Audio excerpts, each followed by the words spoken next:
Ambassadors, ladies and gentlemen, welcome to yet another event of our Ambassadors Lecture Series. This is probably going to be the last one for this year because we don't have anyone slotted for December.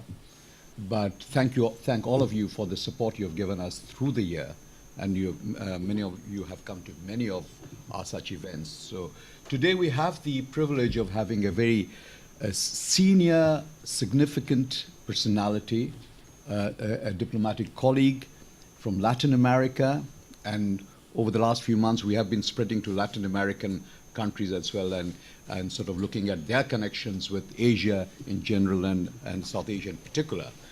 And they've been very supportive of this program. Ambassador Talavera was, of course, due to speak a couple of months ago, but there was a sad accident in his family. But his daughter met with an accident. She's recovering. We all prayed for her, and she's come around almost fully now. So we are very pleased to hear that, Ambassador. He joined the Peruvian Foreign Service in 1984, served at home and abroad, including at the United Nations, in New York, and bilaterally in Washington. He's been an ambassador since 1910, I think, and presented papers 2010, and presented papers in 2013. Peru, by the way, is a global player now on an international arena, and is having what we call a burgeoning presence in Asia in recent times.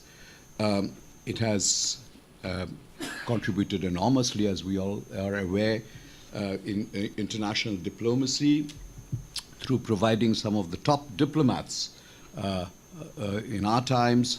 Javier Perez de Cuellar comes to mind, of course. It has produced, Peru has, thought leaders like the economist Hernando de Soto, who's a champion of those who are on the flip side of the coin of success, who park their capital in the informal sectors, the undocumented land, etc. Something that's very common with some of the issues we have in our own part of the world in South Asia. Peru has shown tremendous interest in forging economic and trade links with Asia in recent times.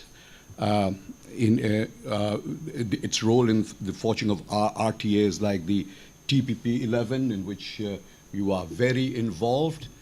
And might I also congratulate you, Ambassador, on Peru's election to the Security Council. Peru is one of the new E10 members of the Security Council, replacing Uruguay, I think, Uruguay from Latin America. And as of 1st of January, and this is of some interest to our institute because we have been partnering with the United Nations system on counterterrorism, and Peru is going to chair the United Nations Security Council Committee on Counterterrorism from 1980. It was also my privilege at some point in time in my rather longish career to have been ambassador to Lima, and those were the Toledo days, but I enjoyed myself immensely at that time. So, without further ado, Ambassador, I'll give you the floor, 40 minutes or so, and then we'll open the floor for Q&A for half an hour, etc. And thereafter, all of you would be invited to a tea reception. Ambassador. Okay. Thank you. First of all, I would like to thank Dr. Chowdhury and through him to ISAS for inviting me to make this presentation. I will talk about Peru's perspective towards Asia. And as you know, Dr. Chowdhury, besides being a former Ministry of Foreign Affairs of Bangladesh, he also was a concurrent ambassador of his country to Peru when he was representative permanent of Bangladesh to the United Nations. I am aware that he knows very well the history and the current situation of Peru. This fact added an additional challenge to this presentation. I have been part of the audience in several presentations here in ISAS, and I know the level of the previous speakers. For this reason, I really feel very honored for your kind invitation, Dr. Chowdhury. As I said during my presentation, I will talk about the current and the future relations of Peru and Asia. I have divided the presentation in 5 parts. In the first one, I will talk about the presence of Asia in the Peruvian mindset. I believe that this mindset facilitates the interaction between people from Peru and Asia. In the second part, I will talk about the change in the strategy of development of Peru carried out in the first part of the 1990s. The new model, the model that we start in the 1990s, stabilized the country and led us to take advantage of the Asian boom.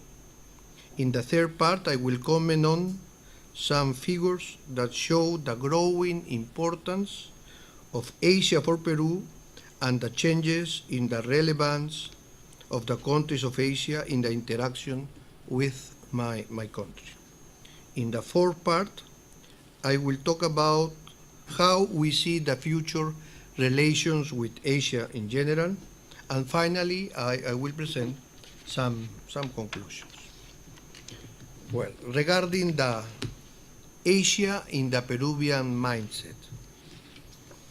For Peruvians, Asia is a continent that is located very far away, but at the same time is very present in our daily life.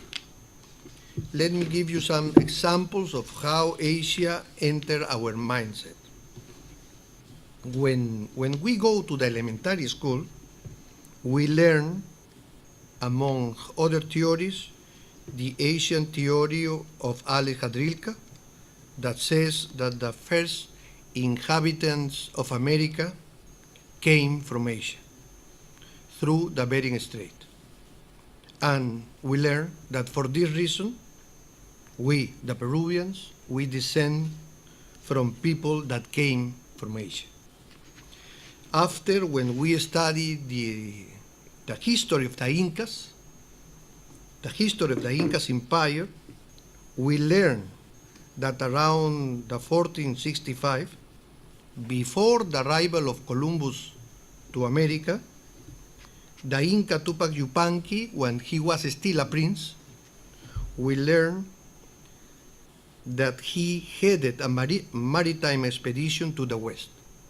And we learn that he arrived to the Polynesia in the Oceania. This voyage is mentioned by the Spanish chronicler Don Pedro Sarmiento de Gamboa in his History of the Incas, written in 1572. In 1947, the Norwegian explorer and writer Thor Heyerdahl organized the Kon-Tiki expedition. Maybe some of you remember this expedition. And he proves that the old legend of Tupac Yupanqui, the navigator, was possible. At the school, we also learned that in the colonial time, the Manila Galleon covered the trading route between America and Asia from the year 1565 to the year 1815, more precisely between Mexico and Philippines. We are told that large amounts of Peruvian silver were exchanged for fine silk and porcelain from China, which influenced the art in the Spanish America and particularly in Mexico and in Peru. Even though these facts that I just shared with you about how Asia enters in the Peruvian mindset are very formative. It is the migration of thousands of Chinese and Japanese citizens to Peru during the Republican era and the presence of their descendants the most important reason why Asia is so present in our daily lives. Indeed, between 1849 and 1874, more than 100,000 Chinese contract laborers arrived to the sugar plantations, to the Guano Islands and other places on the Peruvian coast to replace the local workforce. 95% of these people were male workers from Guangdong. They arrived to Peru through Macau. Besides that, towards the end of the 19th century, when Japan was experiencing a process of deep political and economic change, a wave of Japanese patients migrated to Peru. At the beginning, both the Chinese and the Japanese communities were a source of cheap labor, but later they became a significant part of the Peruvian melting pot because of their strong work ethic and deep appreciation for education. Peru was the first country in Latin America to receive Chinese and Japanese immigration at a big scale in the 19th century. Also, in the 19th century, Peru was the first country in Latin America to establish diplomatic relations with Japan in 1873 and China in 1874. In 1874, Peru signed with these two countries treaties of friendship, trade, and navigation. It is believed that nowadays, from a universe of 31 million Peruvians, 900,000 are descendants of the Chinese citizens, and no less than 55,000 are descendants of the Japanese migrants. The presence of the Chinese and the Japanese community can be felt in Peru every day. If you are a Peruvian and you go to the market to buy ginger, you don't request ginger, you request kion. And kion is the word in Cantonese for ginger. If you want to buy soya sauce, you don't request soya sauce, you request sillao. If you want to eat a fried rice, you don't say, I want a fried rice. You say, I want a chaufa. If you want to go to a Chinese restaurant, in Peru, you don't say, I want to go to a Chinese restaurant. You say, I want to go to a chifa. And we have 8,000 chifas in Peru. Then the presence is something that you can, the presence of China and Japan is something that you can feel in Peru every day. No? The best restaurant of Latin America is a Peruvian restaurant. The name of this restaurant is Maido, and the chef owner is Mitsuharu Tsuruba. Then the Japanese are also present. This is how present they are in our culture. Well, the Chinese and the Japanese migration in part explains the victory of Alberto Fujimori. Alberto in 1990, theme that we will see in some minutes. We will talk about how Mr. Fujimori won or what he did when he was president. Well, as a result of the Chinese and Japanese migration, for most Peruvians, Asia is mainly China and Japan. When we talk about Asia, we think China and Japan. Although, because of the growth of the non-aligned movement in the 1990s, countries like India and Indonesia became more popular in Peru. The same thing happened with Taiwan, Hong Kong, Korea, and Singapore, when they become well known because of the rapid economic growth in the 1960s. But these countries were mainly known in the political and in the academic spheres. Now I will talk about the change of the economic model in Peru that was produced in the 1990s. Ever since the Second World War, Peru, just like the majority of countries in South America, followed a development strategy called the import substitution model.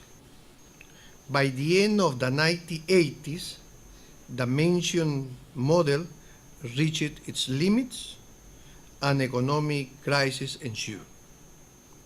In the particular case of Peru, the model failed for several reasons, but one of them is that our domestic market was small. It is still small. However, it is important to remember that in the late 1970s and early 1980s, all Latin America was facing a financial crisis where countries could not pay their foreign debts. This period of time is known in South America as the lost decade. Peru returned to democracy in the 1980s after 12 years of military juntas, but governance proved to be very difficult for societies with very weak institutions. The 1980s were critical years for my country because, let's say, two situations. The first, in the political arena, the government had to confront two terrorist groups, Shining Path and the Tupac Amaru revolutionary movement.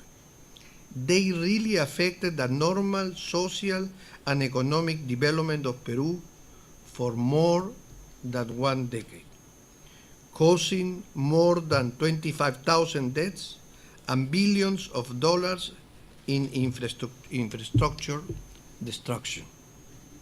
Second, in the economic arena, besides the international crisis, Peru was affected in the 1983 by a natural disaster called El Niño, and the economic policies applied by the new administration in the 1985 failed. In the 1985, the new administration applied heterodox policies through the expansion of public expenditures. As a result, Peru entered in a bout of hyperinflation, which reached 7,600% in 1990. I said 7,000 inflation in 1 year. In 1990, in this political environment, in this political crisis environment, Alberto Fujimori was elected. Once he was elected, immediately doing something that he said that he was not going to do, he announces the application of an orthodox economic model and a direct combat strategy against terrorism. The new model implied the development of structural reforms to liberalize markets, to promote foreign direct investment, and to open the economy. In one day, all the subsidies were completed, eliminated in the country. The state changed its role from producer to regulator. The private sector became the engine of the economy and the market the resource allocator. The state started a process of selling public companies, and in parallel, the external debt was renegotiated. Additionally, in 1992, during Fujimori's government, the main leaders of Shining Path were captured and the organization was defeated. The radical reforms mentioned before were possible to apply because the magnitude of the crisis had totally discredited the traditional political parties and the old economic groups. That's why really Alberto Fujimori can apply this change. No, everybody accepted, and the country was reorganized. Fujimori is a controversial figure in Peru, but has been credited with restoring Peru's macroeconomic stability and for the defeating of the terrorism. The four democratic governments after Fujimori's administration have maintained the neoliberal model that he established in the 1990s. In this context, Peru has subscribed more than 20 free trade agreements with its main trade partners. In Asia, Peru has free trade agreements with China, with South Korea, with Singapore, with Japan, with Thailand, and we are working, as Dr. Chowdhury remembered us, working hard to finalize the TPP-11 and to continue the negotiations with India about a free trade agreement. Also, in 2011, Peru promoted the creation of a Latin American bloc called the Pacific Alliance. This group is currently integrated by Chile, Colombia, Mexico, and Peru. The objective of the Pacific Alliance is to form an area of deep integration that boosts further growth, development, and competitiveness of the economies it comprises, by progressively seeking free movement of goods, services, capital, and labor, as well as becoming a platform for economic and trade integration with a projection towards the Asia-Pacific regions. The maintenance of this model for more than 2 decades has permitted Peru to be considered nowadays as one of the Latin American most important economic success stories by achieving sustained growth under political democracy, cutting poverty in half, and producing and expanding a new middle class. Thanks to the responsible economic policy, Peru has earned a degree of investments and investors' confidence, as we can see in this slide. The stability of the Peruvian macroeconomics has permitted us to bring foreign direct investments and later take advantage of the commodity price boom. Now I will talk about the current situation of the Peruvian-ASEAN relations.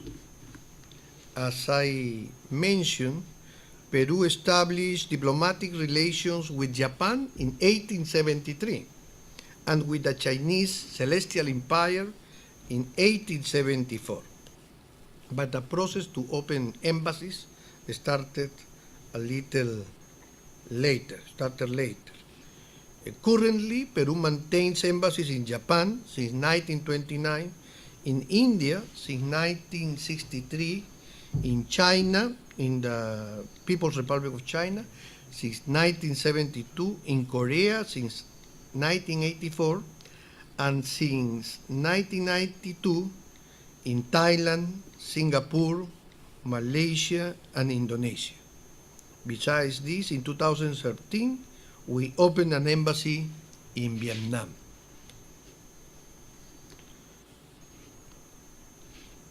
The growing importance that Peru assigns to Asia since the 1990s is also reflected in the effort to join the APEC. The APEC was created in 1989, and we have accepted in the APEC in 1998. Later on, Peru has demonstrated its commitment to this regional scheme by being its host economy in 2008 and 2016. Also, Peru is part of the Forum for East Asia Latin American Cooperation, FEALAC, an association of 36 countries from East Asia and Latin America created in the 1999 that became together for the first time to form an official and regular dialogue channel between the two regions. As we can see in this slide, since the 1990s, after the change of our strategy of development, the growth of the Peruvian international trade has been very fast. The passage from the closed economy to an open economy has permitted us to take advantage of the global growth. Now I will talk about the exports of Peru to Asia. From the year 2000 to the year 2016, our exports to Asia grew more than 10 times, going from 1,300 US millions to 13,500 US millions. An analysis of Peruvian exports to different continents in the years 2000 and 2016 shows that the exports to Asia went from 19% of all of our exports to 37%, becoming these days Asia our biggest trading partner. This is regarding the export. Regarding the Peruvian exports to Asia by countries, in order you have an idea of this situation. As you can see in this slide, the growth of China during the last 16 years has been very impressive. In the 1990s, Japan was the Peru's main Asian partner, but it lost its position in the early 2000s. Recently, the exports to India are also growing at a very significant rate. This is the last 4 years, the exports of Peru to India has been growing in a very impressive rate. Regarding the Peruvian imports to Asia, between the years 2000 and 2016, the imports grew 11 times, going from 1,200 to 13,800 millions. Again, in an analysis of the Peruvian imports by continents, Asia went from being the source of 17% to 38% of all the imports, becoming Peru's main continental partner of imports.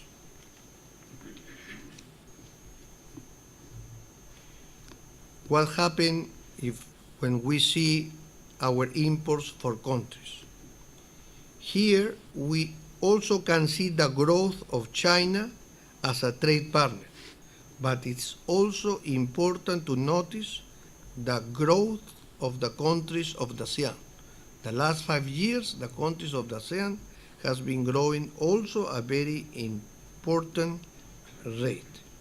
If we analyze the trade between Asia and Peru by products, we can say that Peru export mainly primary goods and imports manufactured ones.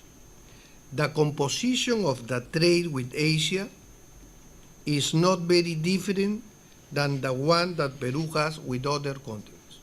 In general, we export primary goods, we import manufactured products. However, according to some research, when we analyze the trade by levels of technological sophistication, dividing the goods into primary goods, natural resources-based manufacturers, low technology manufacturers, medium technology manufacturers, and high technology manufacturers, we can see that Peru has increased the technological level of its exports, at least to China. That's something that results interesting for me. In 1997, 87% of our exports were pure primary goods, while 14% were what is called natural resources-based manufacturers.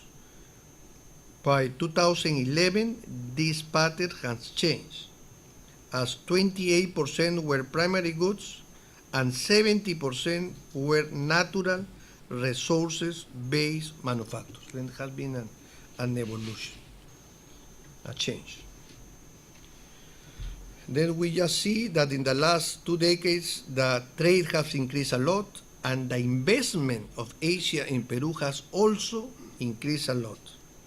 But when we talk about the tourism sector, the results are different. The numbers of visits from Asia tourists to Peru is growing, but is still low. As you can see in the slide, only 3% of the tourists that visit Peru come from Asia. The majority of them come from Japan, but the number of Chinese citizens is also growing. My government has given recently visa facilities for the Chinese citizens, and I believe that it will help, but we have to wait and see. But we cannot deny that distance and connectivity are problems that we still face, or we will still face in the near future. How we see Asia, the future relation with Asia? We believe that Asia will continue growing, and if that happens at the same rate than the last decade, by 2050, the Asian share of the global gross domestic product will be 52% or around 52%. If that occurs, Asia will regain the important economic position it held 300 years ago. We hope that Asia will continue demanding our products, and in this sense, and taking in consideration our rich endowment in natural resources, we believe that we can be benefited from the Asia growth, with the aim of continue using the tax revenues to improve our infrastructure, to increase the level of the education in our country, and to decrease the poverty, the levels of poverty in Peru. To increase the dynamism with this important market, my country will continue working in two axes. The first is related to the intensification of educational, cultural, technological, and scientific exchange, both in bilateral terms and in multilateral terms through, for example, the APEC and the FEALAC. And second, we will try to maximize the opportunities opened by the Free Trade Agreement signed with Asian countries and the opportunities that we'll have when we finish the negotiations of our Free Trade Agreement with India and the countries of the TPP 11. Finally, as a conclusion, let me make 3 comments. First, the Asian migration to Peru has contributed to enrich our national culture and our melting pot. For this reason, we believe that Peru can be considered an entry gate for Asia to the South American region. Second, Peru has nowadays a stable, sound, and open economy, so it can be considered a reliable partner for the development of mutual, beneficial, long-term projects. And third, for Peru, even now, most of the South Asian countries are still far and unknown. We are convinced that of the need of making efforts to strengthen relations with this region, not only in the political aspect, but also in the economic and cooperation areas. Thank you very much for your kind Thank you. attention. Thank you, Ambassador Talavera. That was a very, very detailed analysis of Peru, including the sort of the intellectual transformation in a way of the model of economic development. Time was when Latin America was known for its dependencia schools, and I spent some time in UNCTAD. I was special advisor to Rupin's Recupero, and in those days, you know, I mean, the emphasis of the, I mean, it was the intellectual domination was totally Latin American, but you could see this transformation that you spoke of. I mean, from the days of Sankel to what we have now. You spoke of South Asia being a faraway country, faraway land, with which there are many differences, but one of the thrusts of these engagements are to close those differences and improve understandings, of course. Time was when ambassadors spoke, we spoke under Chatham House, they spoke under Chatham House rules, so they were not cited in our papers, etc. Over some months that has changed somewhat because many ambassadors have volunteered to provide us their notes for publication. So I hope that after the discussions, if you want to change your notes somewhat, you could do that, and if you gave it to us, we could, since it's so well researched, we could bring it out as a paper, if it is okay. All right with you. Okay, the floor is now open for discussions, questions, answers, comments from, sir. By the way, I mean, we all know who you are, but you need to identify yourself for the sake of records because that's being recorded. Yeah. Well, thank you for the opportunity. I'm Alan Bollard from APEC Secretariat. We're just along the road, in fact, the next building along the road. Thank you, Ambassador, very interesting. I had the experience of visiting Lima in the late 80s. It wasn't a happy experience at all. It was high inflation times with all these dark jokes around, like, is it better to travel by bus or by taxi? And I think the answer is by taxi, because with a bus you pay when you go in, with a taxi you pay while you go out. It's cheaper then because there's more inflation gone on during the course of the journey. But to go back for APEC was just incredible to see the progress that had been made and where Peru was going. Of course, Peru and its gastronomy, which is just one aspect of this, benefits from that incredible climatic range from every climatic zone, more or less, in the world. But on the other hand, economically, I wonder what your thoughts are about Peru into supply chains, because when we look around APEC, we see big supply chains, ASEAN into China, and then the other ones are Mexico into US.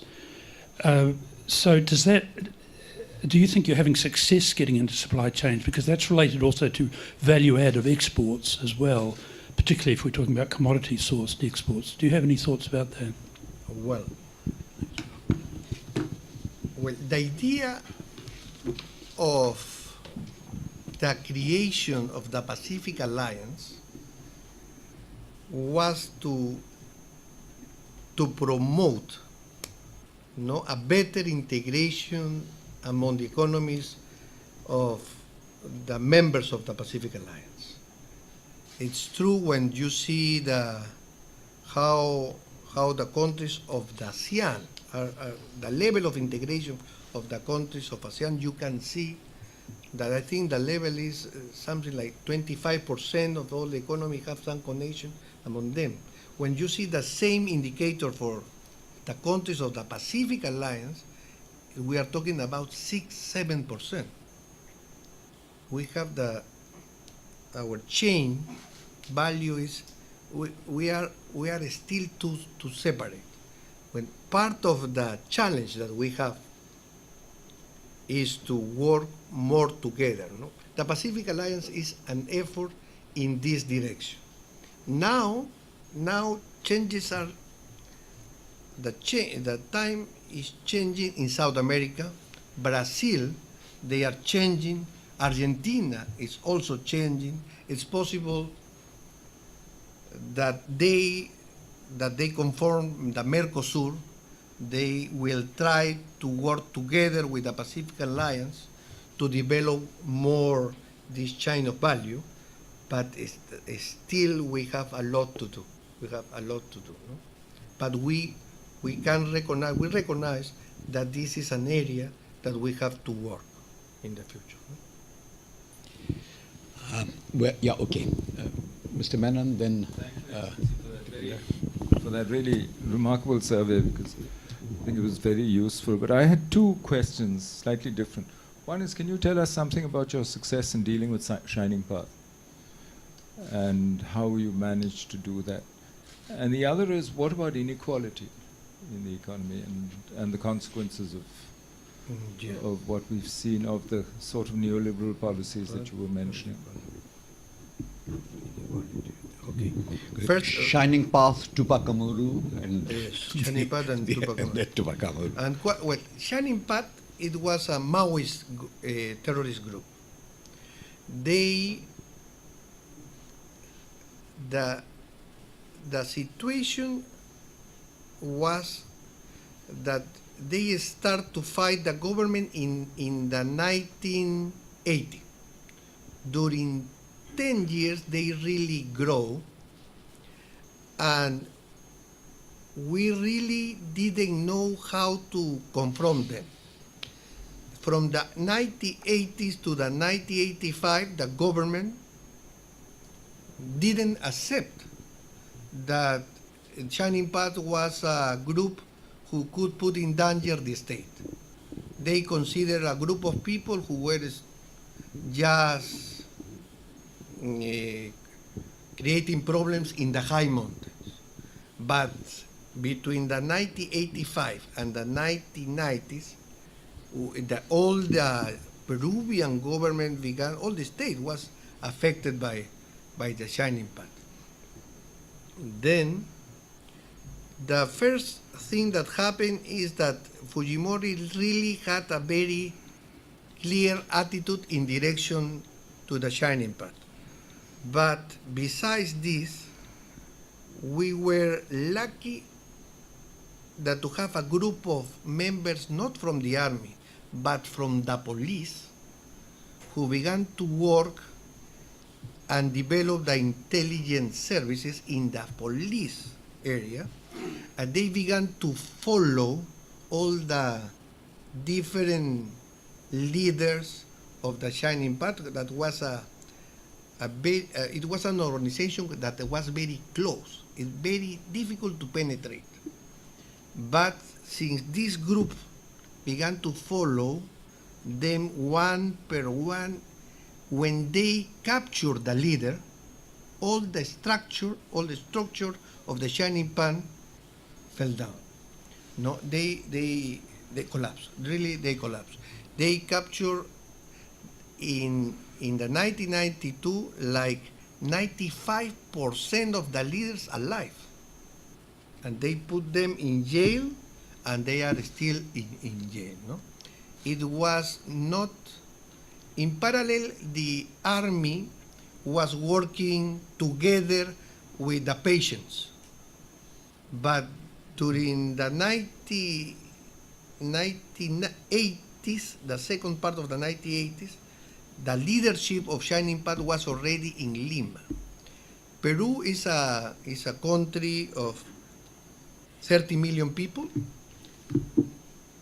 10 million of them live in the capital.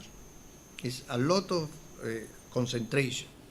And they moved to the capital, the leaders of Shining Path, and all of them were captured in questions of two months. And when the leader was captured, all the structure collapsed. No? And that was something very important. That happened in 1992. Besides Shining Path, we had another group of terrorists, the Tupac Amaru. And they took, the leaders were also captured, but there were some of them free. The ones who were free, they tried to do something to oblige the government to negotiate with them, and they took the embassy of Japan, the residents of the embassy of Japan, the day that they were celebrating the day of the emperor. They entered to the embassy and they captured a big part of the Peruvian society, including the mother of the president and the brother of the president. But they didn't know that the mother was there. And first, they were finally Latin Americans. They left the ladies. The leftists go out, and they left the mother of the president. And then they didn't know that the brother was there. He didn't know because they changed the name. No? He used another Japanese name. And Fujimori, knowing that his brother was there, and people said that the mother told him, you have to negotiate, your brother is there, I don't want that they kill your brother. He said no. He waited, he prepared a plan, and they entered to the embassy, and they rescued everybody, only one died. And after this, he was reelected.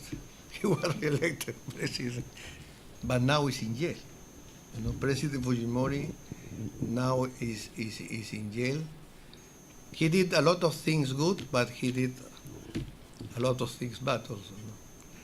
And with this time, we also developed, we tried to make our institution more stronger. As a part of this plan was to help the judicial power to be more independent. Now they are really independent, and we have 2 presidents in jail. It's very interesting. To one of whom I presented my papers. Yes. Okay, yeah. That was also the incident, by the way, when Ambassador Menon and I were discussing yesterday, where the grandson of the last Austrian Chancellor, Schuschnigg was ambassador. He was in the Japanese party. And there was the Shining Path also attacked the Indian mission, where where 2 guards were killed. This was yeah, that's right. Okay, Dipinder, if you will also identify yourself. Thank you, Ambassador. That's a fascinating insight. I just want to continue with the last part of Dr. Menon's question, and I have a couple of other questions, but they're all Oh. backward-looking, I'm afraid. Yeah, I forgot Okay. One the was inequality. Shining Path, Tupac Amaru, and a large number of guerrilla movements in Latin America basically came about the extreme inequality in the countryside and the deprivation of people out in rural areas. I mean, that's the genesis of this was can be traced in large measure to that gave rise to some extent to liberation theology as well, aside from autocratic governments. What is it have there been land reforms since then? Have been changes in the government helping with changes in cultivation patterns? Because those days, I think the main obsession was with stopping coca cultivation in many places. And this was driven from up north. Yeah. First, My other question relates to the lost decade in the 80s. This is the time of the, when the Southern Cone went through a severe crisis, starting off with Pinochet's experiment with the Chicago school reforms in Chile. This was also a time when interest rates in the United States were at extraordinarily high levels. The prime rate was about 21%. And there's virtually no legitimate activity you can invest in and pay back at such an interest rate, but these banks were very happily lending to both at the sovereign and the private level in Latin America. So there's a school of thought that, which was very prominent coming out of Brazil in particular, which said that they should form a cartel, that this lending was not based on any considerations of creditworthiness or the ability to pay back, and that the borrowing countries should just form a cartel and unilaterally renounce the debt. I just wanted to get your perspective on to what extent that contributed to the crisis and whether it was just the limits of import substitution, industrialization that have been reached. Another question that's also intrigued, I'm going back to Alberto Fujimori. After he was ousted from power, he took his suitcases and fled promptly to Japan, which, looking at it from the outside, seemed to be an incredible betrayal and sellout as well. That the country's been expansive enough to elect somebody of a minority ethnicity as president, and then he promptly leaves. But today, his daughter is one of the leading powers, right? I mean, Keiko Fujimori wields a lot of power. yes. From a sociological perspective, I mean, how does one understand that? What is it in Peruvian society that is, I'm trying to find the right word, I don't want to use the word How that is but possible. so How that- Yeah, I mean- accepting, thank you. So Yeah. accepting in some Yeah. sense. Okay. That's Three questions. Huh? allowed, Okay. sorry. Yeah. Yeah, first the inequality thing. Then, in the case of Shining Path, they were a Maoist guerrilla. Then they really killed the Catholic priests that were supporting the Teolis liberation. This is nothing to do with this. This is one thing. The other thing is that we had a big agrarian reform in the 1968. Then the lands were already distributed. Then the patients, they had their own lands. The problem is that if you see, Peru is a big country, but only 6% of our land is good land for our agricultural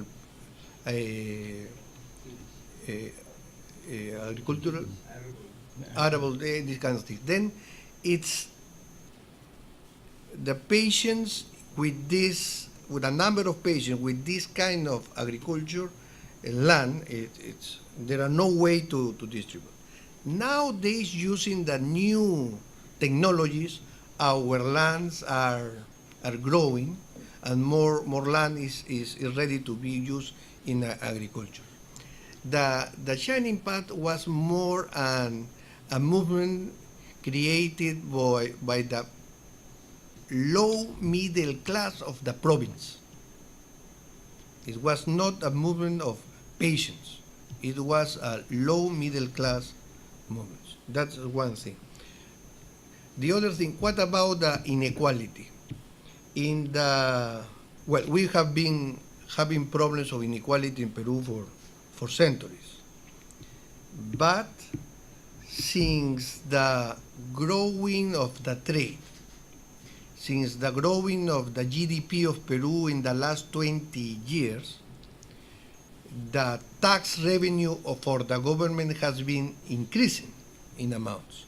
Then the policies of the government to invest in education, to invest in health has created a situation in which the poverty levels have reduced by half. Now, in the 91, 55% of our population were living under the line of poverty. Nowadays, is 22%, more or less. No? And then we have, the people have the feeling that the situation have improved. And the other thing is regarding the debt problem in Latin America. In the 1980s, it's true, everybody, since we were receiving a lot of loans without any justification because the interest rates were very low, when the interest rates changed, we couldn't pay. Then Mexico started to postpone the payment of the debt. Then the new president of Peru, that in this year had 35 years old, President Garcia, he get some conversations with the president of Brazil, Tancredo Neves, I think it's Tancredo. And they got an agreement because the idea was that Peru and Brazil together said, we will not pay and try to renegotiate the debt. The thing that happened is that Tancredo Neves died. The president died in Brazil. And President Garcia, he was alone, and he was very young, and he took the decision to not to pay, and he said that he will pay only the equivalent to the 10% of our exports. And he fought with the Americans. And he had a plan, his heterodox plan. He tried to apply an Keynesian policy. The idea was to invest money in some very popular projects with the idea that the 12 economic groups of Peru will, since they will be the final beneficiaries of this program, they will reinvest the money and to start the process to reactivate the economy. These 12 economic groups, of some of them, they said yes, but when they saw the application of the program, they were convinced that this will not work. Then they began to send the money overseas. When the president discovered that, he tried to nationalize the bank. And then the inflation became 7,000 in the 1990s. No? That is what happened. Finally, he was alone, but after 15 years, he was reelected president again. Yeah. Yeah, but it is also the inequality, Dipinder, which produced, I mean, what I was referring to earlier en passant, the structural dependency school. I mean, this is largely a Latin American intellectual contribution. I mean, that also, and this undocumented land that was also referring to. I mean, this was why, you know, people De Soto is standing up to Piketty and all that sort of thing, and arguing that the same this thing don't apply to Latin America. Interestingly, by the way, I mean, at more micro levels, I mean, Latin Americans have been drawing very heavily on some of our experiments in Bangladesh, like microcredit and microcredit. President Fox, etc., he and his wife, they are sort of champions of this in South America, and also in Portuguese South America, Brazil, for instance. The Bolsa Escola program is borrowed very heavily from to our non-formal education. There was a time when every governor of Brazil came to BRAC in Dhaka and spent some time there. So you see, there's sort of a lot more exchange between South Asia and Latin America than we are aware of, perhaps, in many ways. But you know, I mean, in this globalized world, if this continues, despite our friend in the big place in America, you see. But you know, so these interactions are interesting phenomena. But you see, there were revolutions in Latin America, of course, because of inequality, and there's also these ideas of this dependency school. Yeah, Anish. Okay, firstly, Yeah, Anish, you introduce yourself. yes, my name's Anish Mishra. All right, I think it was a very brilliant presentation. The thing is that I think one key element of the success of your country was that, you know, your country is one that knows how to secure how to secure access to markets. Like you mentioned, the over 20 free trade agreements that you signed, and I think this has allowed your country to actually move from low income to middle income, something that a lot of our South Asian countries aspire to do. But the thing is that this market access that you have that has led to the success of a country is slowly being gone, because, you know, the United States is moving towards trade protectionism, and I want to know how will your country cope with such trade protectionism. At the same time, is that, you know, if you look at Brazil, during the financial crisis, when the United States was doing quantitative easing, at that time when the interest rate was down, the BRICS countries especially received a lot of investments in bonds and all that. But now, since the US interest rate is going up, there's been a flight of capital, like from Brazil and all that. So I would like to know, you know, how is Peru, your country, coping with this crisis? And another thing is that, you know, Your Excellency, I would like to hear from you. How does your country actually compete with the other countries in South America in your region? Thank you.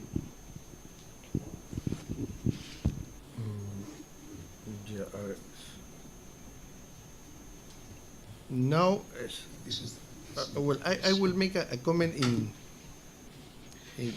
regarding the. Ambassador, can I call you? Since we have this new model, About half an hour later. and since we renegotiate a lot of free trade agreements, well, first, with the new model, the role of the state, the role of the Peruvian state was very clear. The state only can participate in the educational sector, in the health sector, in the security sector, and in the building of infrastructure. This is one thing. That the development of companies and the exploitation of mining, etc., fishing, it's assigned to the private sector. This is one thing. The other thing is that when the first free trade agreement that we negotiate was with the United States, and during the process of negotiation of this free trade agreement, we agree that to follow a very strict norms in the area of labor and in the area of environment. That has created a situation that when, for example, China when China want to invest in Peru, they have to respect and follow the rules that we have in Peru. And they have to respect the rules of environmental rules and our labor rules. And that has created an environment that the investments are really made when there are some, well, that the investment is made when the people accept the investment. It's part of our rules. The people have to vote. We call social license. If somebody wants to develop a mine in one part of Peru, you have to count with the authorization of the national government, but also for the local communities. Then has created some problems in some areas, but it has been working very well in other areas. No, and that's why the investments that went to Peru, that go to Peru, in some place, when they really go, they work. No, that's one of the things. I follow that. The other question is, how does your country compete with the other countries in South America for investments, as destination for investment? How do you compete with neighbors?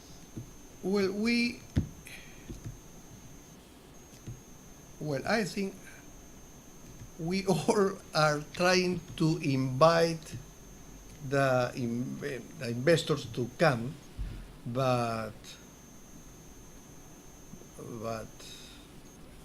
I don't know.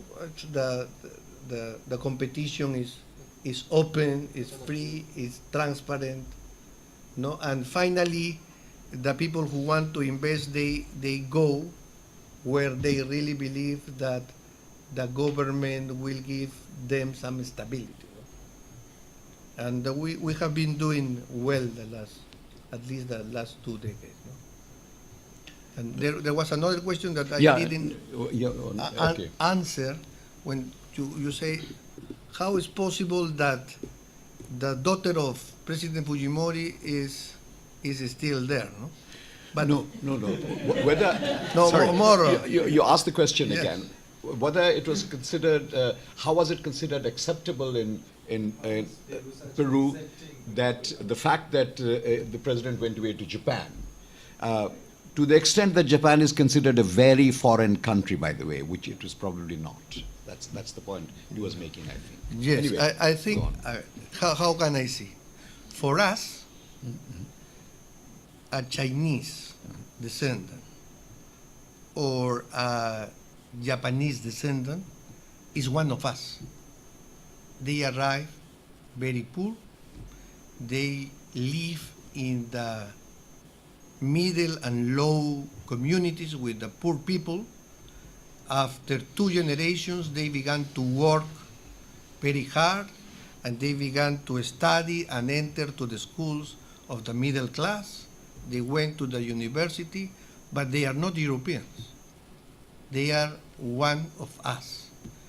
That's why the people can vote for Fujimori, because they feel that we call the Japanese and the Chinese.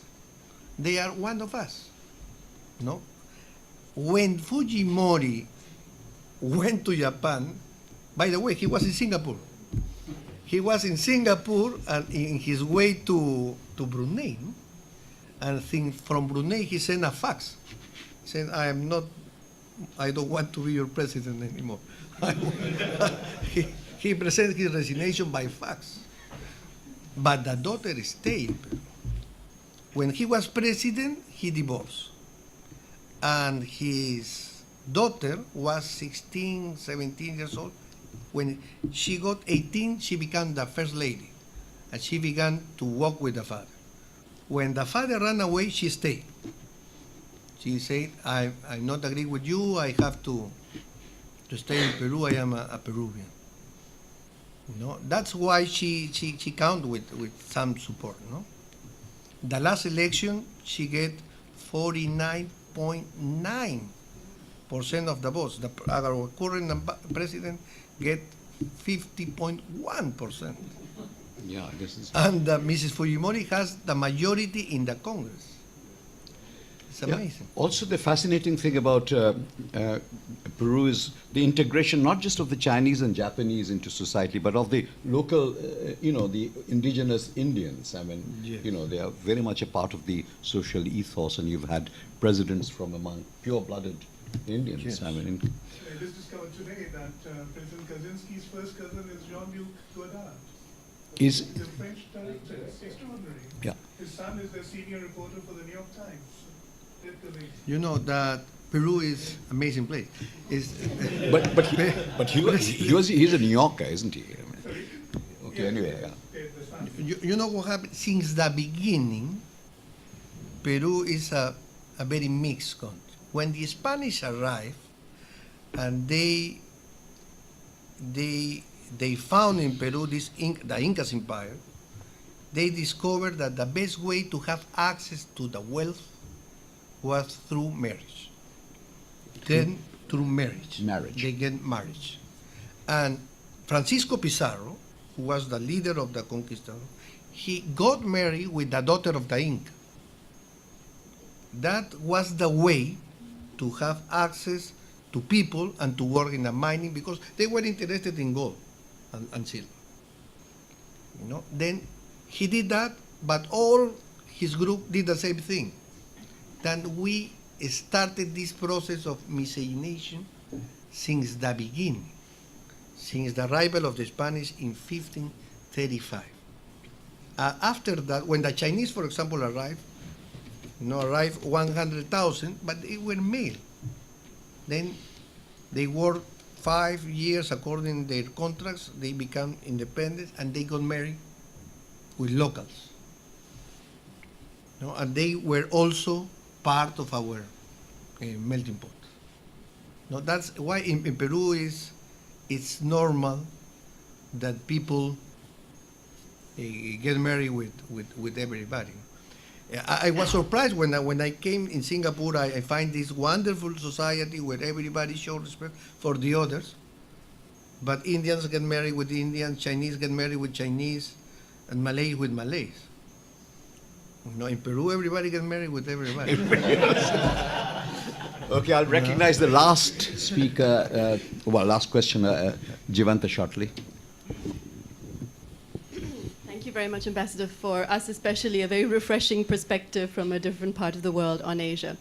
You mentioned that the awareness of South Asia is still lagging, and I was racking my brains as to what connects India with Peru. I work on Indian foreign policy. And then it struck me this whole discussion about the Indo-Pacific, which at least in South Asia and amongst the American community has been very popular of late. Has that at all featured in Peru? I mean, you're a major player in the Pacific in terms of naval collaboration or amongst the strategic community. Is that bringing the Indian Ocean and the Pacific together? I mean, is that a realistic perspective from your part of the world? I really don't know, but how we see India in Peru, for example, we have a lot of respect for the history of India. India is a civilization for us, like the Incas was. Then that is the thing that with the Peruvians thinking India, we are thinking the old civilization of India. But